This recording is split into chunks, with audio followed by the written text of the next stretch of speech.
اعوذ باللہ من الشیطان الرجیم بسم اللہ الرحمن الرحیم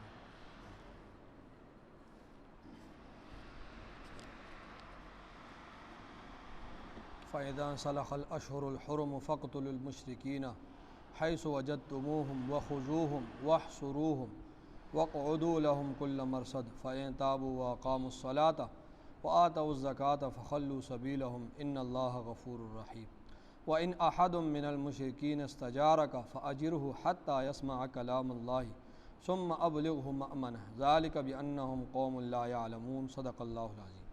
سورہ توبہ کی 4 آیتیں کل ہو چکی تھی، آج 5ویں آیت اور 6ٹھی آیت ہے۔ ان 2 آیتوں کا پہلے ترجمہ سن لیں۔ فَإِذَا انْسَلَخَ الْأَشْهُرُ الْحُرُمُ، فَإِذَا پس جس وقت انسلخ ختم ہو جائے، الاشہر الحرم عزت والے مہینے، پس جس وقت گزر جائیں، ختم ہو جائیں، گزر جائیں عزت والے مہینے، تو فَقْتُلُوا الْمُشْرِكِينَ پس تم قتل کرو پھر مشرکوں کو، حیث وجدتموہم جہاں کہیں تم ان کو پاؤ، حیث وجدتموہم جہاں کہیں تم ان کو پاؤ، وخذوہم اور ان کو پکڑو، وخذوہم اور ان کو پکڑو، واحصروہم اور ان کا گھیراؤ کرو، واحصروہم اور ان کا گھیراؤ کرو، وقعدوا اور بیٹھو لہم ان کے لیے، کل مرصد ہر گات کی جگہ پر، ان کے لیے ہر گات کی جگہ پر، ان کو پکڑنے کے لیے ہر گات کی جگہ پر بیٹھو۔ فَإِن تَابُوا پس اگر وہ توبہ کر لیں کفر اور شرک سے، وَأَقَامُوا الصَّلَاةَ اور وہ نماز کو قائم کریں، وَآتَوُا الزَّكَاةَ اور وہ زکوٰۃ دیں، تو فَخَلُّوا سَبِيلَهُمْ پس آپ ان کا راستہ چھوڑ دیں، خلو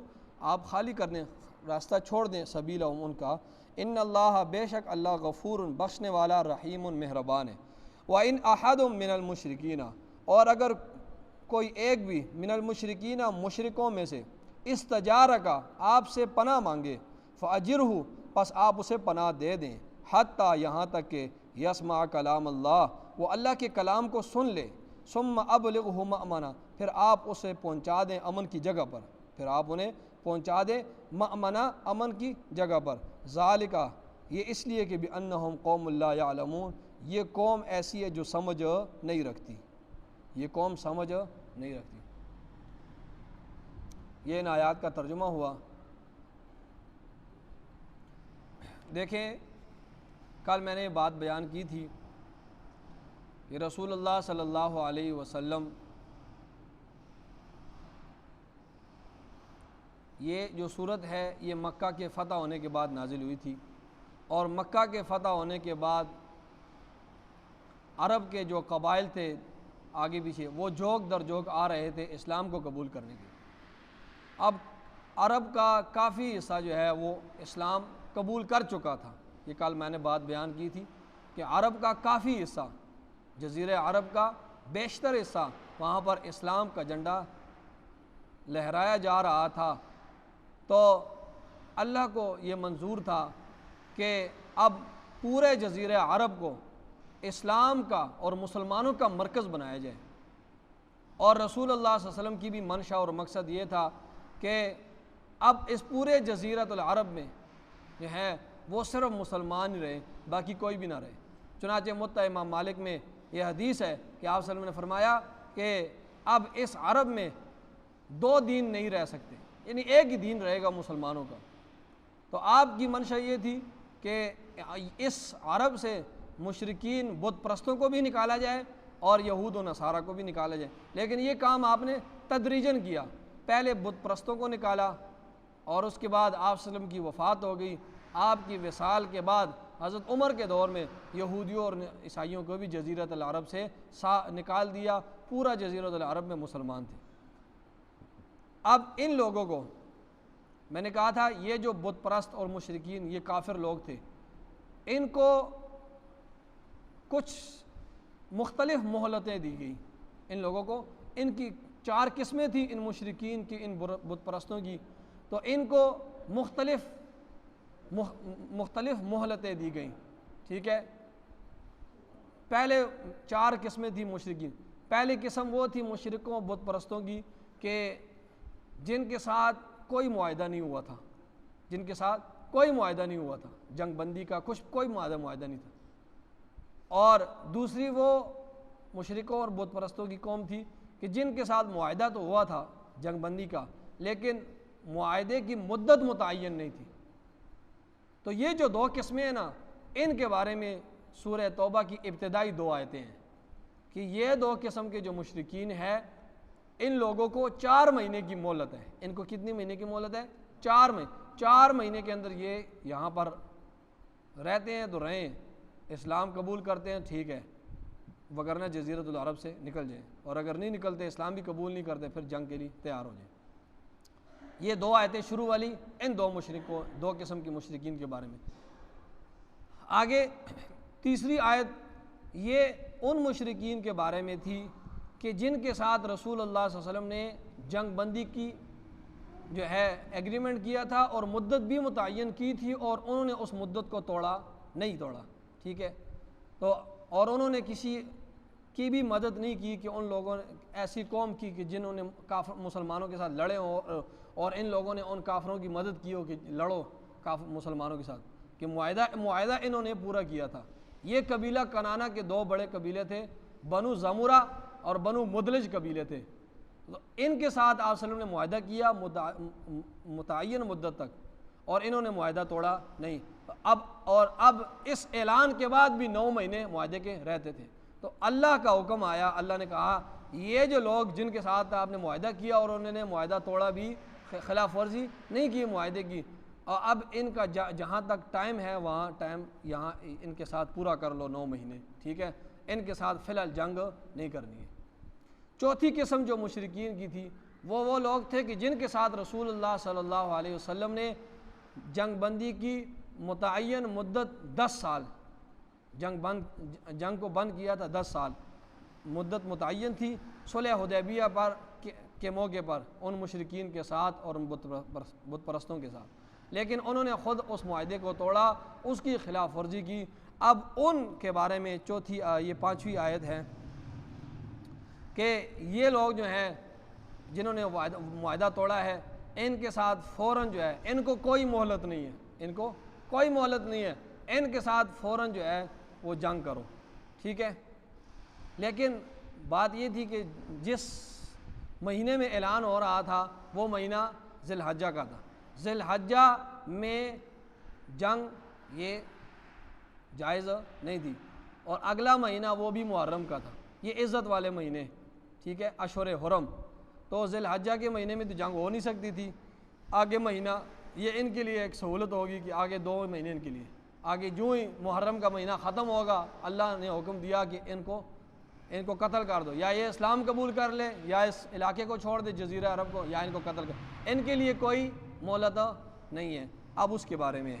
یہ وہ لوگ ہیں جنہوں نے معاہدے کو کیا کیا تھا؟ توڑا تھا، ان کے لیے کوئی مدت متعینہ نہیں ہے، 4 مہینے بھی نہیں ہے، کچھ بھی نہیں ہے، بس یہ مہینے اشہر حرم گزر جائیں تو ان کو قتل کر۔ اب اشہر حرم جو ہیں یہ عزت والے مہینے، محرم، ذی القعدہ، ذی الحجہ، محرم، رجب، یہ 4 مہینے ہیں۔ یہ زمانے جاہلیت میں بھی مشرکین، بت پرست، یہ جتنے بھی لوگ تھے یہ سارے ان مہینوں کی عزت کیا کرتے تھے، ان اشہر حرم کی، اس میں لڑتے نہیں تھے، اور اسلام کے ابتدائی اسلام میں بھی ان 4 مہینوں میں لڑنا جائز نہیں تھا، ٹھیک ہے۔ جمہور مفسرین کا میں قول بتا رہا ہوں، پھر آخر میں جو ہے وہ اسی سپارے کے اسی صورت میں آئے گا، آگے اسی سپارے کے آخر میں آئے گا کہ اب وہ جو ہے وہ جو اشہر حرم میں جو جنگ کرنے کی اجازت نہیں تھی نا، اب وہ اجازت جو نہ کرنے کی اجازت اب اجازت ہے، وہ جو ناجائز تھا وہ ختم ہو گیا، ٹھیک ہے۔ اب آپ جنگ لڑ سکتے ہیں، اب وہ اشہر حرم نہیں، ٹھیک ہے، اب اس میں اجازت ہے آپ کے لیے جنگ لڑنے کی۔ فرمایا فَإِذَا انْسَلَخَ الْأَشْهُرُ، پس جس وقت گزر جائیں اشہر الحرم، اشہر حرم، عزت والے مہینے، تو فَقْتُلُوا الْمُشْرِكِينَ، پھر قتل کرو مشرکوں کو، یہ وہ مشرک جن کے ساتھ عہد کیا تھا اور انہوں نے عہد کو توڑا تھا، حیث وجدتموہ، جہاں تم کہیں ان کو پاؤ، وخذوہم، اور ان کو پکڑو، ان کو پکڑ کے مار دو، واحصروہم، اور ان کا گھیراؤ کرو، ان کا گھیرا تنگ کرو، وقعدوا، اور بیٹھو لہم، ان کے لیے، ان کو پکڑنے کے لیے، کل مرصد، ہر گات میں، ہر جگہ پر ان کو بس گات لگائے بیٹھو، جب بھی ہاتھ میں آئے ان کو قتل کر دو۔ فَإِن تَابُوا، بس اگر وہ توبہ کر لیں، ایمان لے آئیں، کفر اور شرک سے توبہ کر لیں، فَأَقَامُوا الصَّلَاةَ اور نماز قائم کریں، وَآتَوُا الزَّکَاةَ اور زکوٰۃ دیں، تو فَخَلُّوا سَبِیلَہُم، ان کے لیے ان کا راستہ چھوڑ، ایمان لے آئیں، کفر اور شرک چھوڑ دیں، نماز قائم کریں، زکوٰۃ دیں، پھر آپ نے ان کو قتل نہیں کرنا۔ رسول اللہ صلی اللہ علیہ وسلم کی حدیث ہے کہ مجھے حکم دیا ہے اللہ نے کہ میں ان لوگوں کے ساتھ لڑتا رہوں یہاں تک کہ یہ لوگ سارے لا الہ الا اللہ پڑھے، باقی ان کا حساب اللہ پر ہے، میں تو ظاہر کا مکلف ہوں، میرے سامنے یہ لا الہ الا اللہ پڑھ لے، باقی باطنی طور پر وہ تو حال اللہ جانتا ہے، تو مجھے یہ حکم دیا ہے کہ میں ان کے ساتھ لڑتا رہوں۔ تو فرمایا یہ نماز کو کیا کریں؟ قائم کریں۔ یہ بات میں پہلے بھی ذکر کر چکا ہوں کہ حضرت صلی اللہ علیہ وسلم کے پورے دور میں، آپ صلی اللہ علیہ وسلم کے پورے دور میں 23 سال کوئی بھی آپ کو مثال نہیں ملے گی کسی بھی آدمی نے، صحابی نے جان بوجھ کر نماز چھوڑی۔ پھر خلفائے راشدین، خلافت راشدہ کے 30 سال ہیں،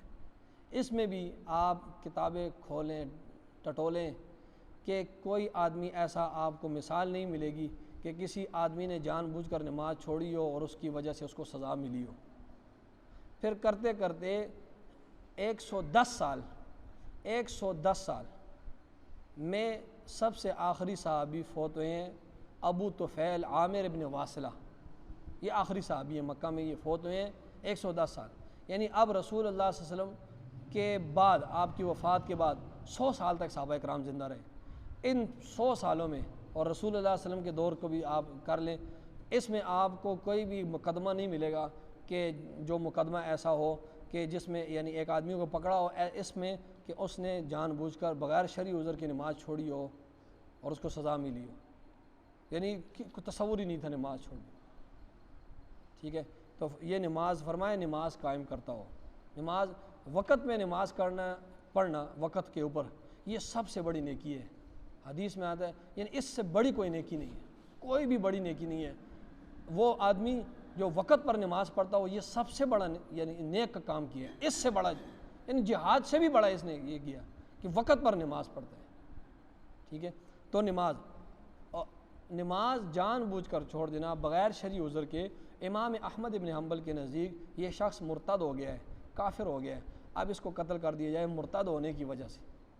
یہ فتویٰ ہے امام احمد بن حنبل کا۔ امام شافعی اور امام مالک رحمہ اللہ فرماتے ہیں کہ جس نے جان بوجھ کر نماز چھوڑ دی وہ شخص مرتد تو نہیں ہوا ہے، لیکن یہ اتنا بڑا اس نے گناہ کر لیا ہے کہ حکومت وقت اس کو تعزیراً قتل کرے، تعزیراً اس کو قتل کرے، اس کے لیے بھی زمین میں رہنے کی جگہ نہیں ہے۔ یہ نماز اتنی بڑا حکم ہے، اللہ بار بار اللہ پورا قرآن بھرا ہوا ہے نماز قائم کرو، نماز قائم کرو۔ اچھا، اور امام صاحب فرماتے ہیں امام ابو حنیفہ کہ اس شخص کو قتل نہیں کیا جائے گا، اس شخص کو جیل میں ڈالا جائے گا یہاں تک کہ وہ توبہ کر لے کہ اب میں نے نماز پڑھنی ہے، یا وہ جیل میں ہی مر جائے۔ ٹھیک ہے، تو نماز کا بہت بڑا یہ حکم ہے۔ تو جو بعض لوگ کہتے ہیں کہ یہ توبہ جو ہے نا، توبہ یہ ایسا چورن ہے کہ بس اس کو کھاؤ تو ساری نمازیں پیچھے سے ختم ہو جائیں، 60 سال 50 سال۔ تو نمازیں جتنی بھی رہ گئی ہیں، میں نے آج جمعہ میں بیان کیا ہے، اس کی قضا کریں۔ ٹھیک ہے، اور یہ ہر وقت آپ کر سکتے ہیں، 3 وقت اس میں نہیں کر سکتے قضا، نمازوں کو قضا، سورج کے طلوع کے وقت، زوال کے وقت اور سورج کے غروب، یہ 10-10 منٹ ہیں تقریباً، ان تینوں وقتوں میں نہیں کر سکتے، باقی آپ ہر وقت جو ہے وہ قضا نمازیں پڑھ سکتے ہیں۔ سورج جب فجر کے وقت صبح صادق سے طلوع تک کوئی نفل نماز جائز نہیں ہے، ٹھیک ہے، 2 سنتوں کے علاوہ کوئی نفل نماز، لیکن اس وقت بھی آپ قضا نمازیں پڑھ سکتے ہیں، سجدہ تلاوت کر سکتے ہیں، نماز جنازہ پڑھ سکتے ہیں۔ ٹھیک ہے، اسی طرح عصر کے بعد سے لے کر سورج کے غروب ہونے تک یہ جو درمیانہ وقت ہے اس میں نفل نماز جائز نہیں ہے، لیکن اس میں بھی آپ قضا نمازیں پڑھ سکتے ہیں۔ سجدہ آپ کو تلاوت کر رہے ہیں، قرآن مجید کا سجدہ تلاوت کر سکتے ہیں۔ اسی طرح نماز جنازہ آ گئی ہے، فرض کفایہ ہے، اس کو آپ ادا کر سکتے ہیں۔ ٹھیک ہے، تو یہ آپ ہر وقت ان 3 وقتوں کو نکال کر آپ ہر وقت قضا نماز پڑھ سکتے ہیں۔ اچھا، اس طرح قضا نمازوں میں بھی ترتیب ضروری ہے جس طرح ادا نمازوں میں۔ مثال کے طور پر ایک آدمی ہے، وہ سوچتا ہے یار میری کتنی نمازیں رہ گئی ہیں، وہ اسٹیمیٹ لگاتا ہے 1000 میری نمازیں فجر کی رہ گئی ہیں، 1000 ظہر کی رہ گئی ہیں۔ اب یہ کیا ہے، وہ ترتیب قائم رکھے گا۔ اب وہ نیت کس طرح کرے گا؟ نیت اس طرح کرے گا کہ میں نیت کرتا ہوں میرے اوپر جتنی بھی فجر کی میرے اوپر 1000 نمازیں ہیں، میرے اوپر جو فجر کی 1000 نمازیں ہیں اس میں سے جو پہلی ہے نا 1000 وہ جو پہلی ہے میں اس کی قضا کرتا ہوں، ٹھیک ہے، میں اس کی قضا کرتا ہوں۔ تو اس طرح پہلی پہلی کرتا جائے گا اور اس کی ایک ایک جو ہے، اسی طرح آخری بھی کہہ سکتا ہے کہ جو میری 1000 نمازیں میں جو سب سے آخری ہے، ٹھیک ہے، اب جب وہ آخری کہے گا نا تو اب وہ تو ختم ہوگی، پھر آخری رہے گی، پھر آخری کرتا ہے جب اس نے کوئی ختم، ٹھیک ہے، اس طرح زور کی، ٹھیک ہے، اور نماز قائم، وہ آتا اس زکوٰۃ اور وہ زکوٰۃ ادا کرے۔ تو جس طرح نماز فرض ہے اس طرح زکوٰۃ بھی فرض ہے، زکوٰۃ کا بھی اسی طرح حکم ہے، ٹھیک ہے۔ حضرت ابوبکر صدیق رضی اللہ عنہ کے دور میں جو نئے نئے مسلمان کچھ ہوئے تھے انہوں نے کہا کہ ہم زکوٰۃ نہیں دیں گے، کیوں؟ انہوں نے قرآن کی آیت سے استدلال کیا کہ اللہ فرماتے ہیں خذ من اموالہم صدقۃ تطہرہم وتزکیہم بہا وصلی علیہم ان صلاتک سکن لہم، اے نبی آپ ان سے خذ من ان کے مال لیں، یعنی آپ ان سے جو ہے یہ زکوٰۃ لیں اور اس زکوٰۃ کے ذریعے آپ ان کو پاک کریں، خذ من اموالہم صدقۃ تطہرہم، اور ان کا تزکیہ کریں اس زکوٰۃ کے مال سے، ان کو پاک صاف کریں، ہیں وصلی علیہم ان صلاۃ، اور ان کے لیے دعا کریں، ان لوگوں کے لیے دعا کریں، ان صلاتک سکن لہم، آپ کی دعا ان کے لیے باعث تسکین ہے، کہ آپ جب ان کے لیے دعا کرتے ہیں نا ان لوگوں کو بڑی خوشی ہوتی ہے، ٹھیک ہے، کہ نبی صلی اللہ علیہ وسلم نے دعا کر لی ہے، ٹھیک ہے، تو آپ ان کے لیے دعا بھی کرتے رہیں۔ تو وہ جو نئے نئے مسلمان ہوئے تھے ان کا استدلال یہ تھا کہ اللہ فرما رہے ہیں خذ من اموال، اے نبی کو خطاب کر رہا ہے کہ نبی آپ ان سے زکوٰۃ لیں، رسول اللہ صلی اللہ علیہ وسلم کے وقت میں ہم زکوٰۃ دیتے رہے ہیں، آپ زکوٰۃ جمع کرتے رہے ہیں، آپ فقراء میں تقسیم کرتے رہے ہیں، اب رسول اللہ صلی اللہ علیہ وسلم کی وفات ہو گئی ہے، اب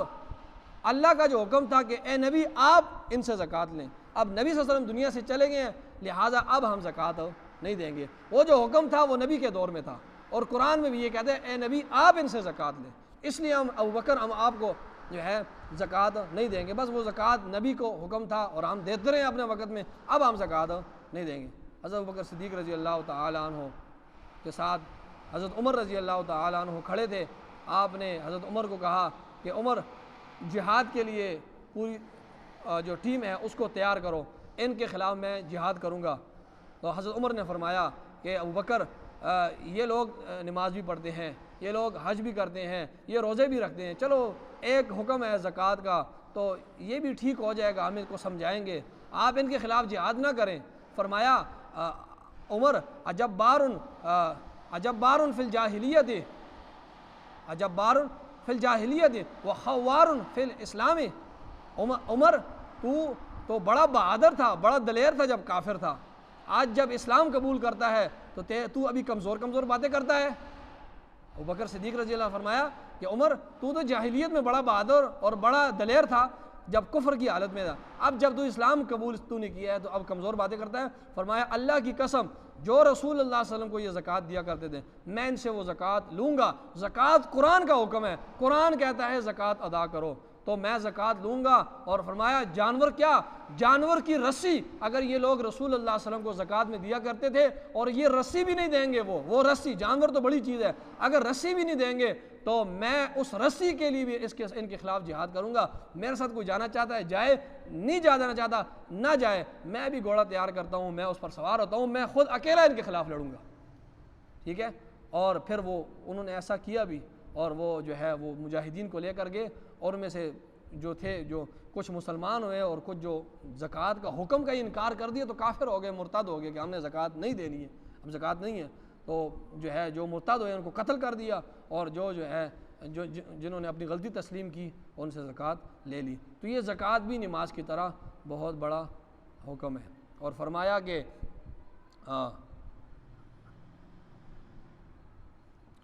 اَيُنْقَصُ دِينٌ وَأَنَا حَيٌّ، کہ عمر دین میں کمی کی جائے اس حالت میں کہ ابوبکر جو ہے وہ زندہ رہے، یعنی ابوبکر صدیق رضی کے دور میں ابوبکر صدیق تماشا دیکھتا رہے اور دین میں کمی کی جا رہی ہو، کہ جو رسول اللہ صلی اللہ علیہ وسلم کے دور میں دین تھا اور وہ ابھی اس میں کمی کی جا رہی ہو، عمر ابو بکر تماشا دیکھتا رہے اور دین میں کمی کی جائے؟ فرمایا ایسا نہیں ہو سکتا۔ اس لیے میں نے ذرا تھوڑی بات کی ہے اس پر کہ جس طرح نماز فرض ہے اس طرح زکوٰۃ بھی فرض ہے۔ فخلوا سبیلہم، تو ان کے لیے ان کا راستہ چھوڑ دو۔ ان اللہ غفور رحیم، بے شک اللہ بخشنے والا بھی ہے اور مہربان بھی ہے۔ وَإِنْ أَحَدٌ مِّنَ الْمُشْرِكِينَ، اب وہ دیکھیں کچھ مہلتیں اللہ نے دی نا،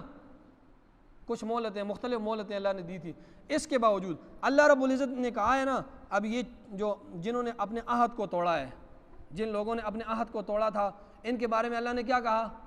کہ جو یہ مہینے ختم ہو جائے ان کے ساتھ جہاد کرو۔ اللہ مزید اور مہلت دے رہا ہے، کتنا رحیم ہے، اللہ مزید اور مہلت دے رہا ہے۔ اللہ کہہ رہا ہے کہ اے نبی صلی اللہ علیہ وسلم، اگر ان میں سے یہ جنہوں نے معاہدہ توڑا ہے آپ کے پاس آتے ہیں اور کہتے ہیں کہ ذرا ہمیں اسلام کی حقانیت کے دلائل سمجھا دو، اسلام حق ہے، تو آپ نے انہیں فوراً قتل نہیں کرنا، ان کو بٹھاؤ، ان کو اسلام کے دلائل دو۔ اچھا، اسلام کے دلائل دینے کے بعد بھی پھر بھی فوراً قتل نہیں کرنا، پھر ان کو ایک امن والی جگہ دے دو، اس جگہ پر پہنچا دو، امن والی، قتل نہیں کرنا۔ یہ وہاں پر بیٹھے غور و فکر کرے اور سارا کچھ جب یہ سمجھ لیں کہ واقعی اسلام سچا ہے، غور و فکر کرنے کے بعد بھی اسلام قبول نہیں کرتے، پھر اگر جزیرۃ العرب میں رہنے کی اجازت نہیں ہے، غور و فکر کریں اور اس کے بعد آ کر کہیں کہ ہم مسلمان ہوتے ہیں، تو پھر ٹھیک ہے، ان کو مزید اور بھی مہلت دے دو۔ وَإِنْ أَحَدٌ مِّنَ الْمُشْرِكِينَ، اور اگر کوئی ایک بھی من المشرکین، مشرکوں میں سے استجارہ کا آپ سے پناہ لے، فَأَجِرْهُ، آپ اسے پناہ دے دیں، حَتَّى يَسْمَعَ کلام اللہ، یہاں تک کہ وہ اللہ کا کلام سن لے، ثُمَّ أَبْلِغْهُ مَأْمَنًا، صرف کلام نہ سنے، ثُمَّ أَبْلِغْهُ مَأْمَنًا، پھر آپ اسے امن کی جگہ میں پہنچا بھی دیں تاکہ اس پر غور و فکر بھی کریں ان دلائل پر۔ ذَلِكَ بِأَنَّهُمْ قَوْمٌ لَا يَعْلَمُونَ، یہ اس لیے کہ یہ قوم سمجھ نہیں رکھتی ہے۔ آمین، الحمدللہ رب العالمین، والعاقبۃ للمتقین، والصلاۃ والسلام علی سید الانبیاء والمرسلین۔ ربنا آتنا فی الدنیا حسنۃ وفی الآخرۃ حسنۃ وقنا عذاب النار، صلی اللہ علیہ وسلم۔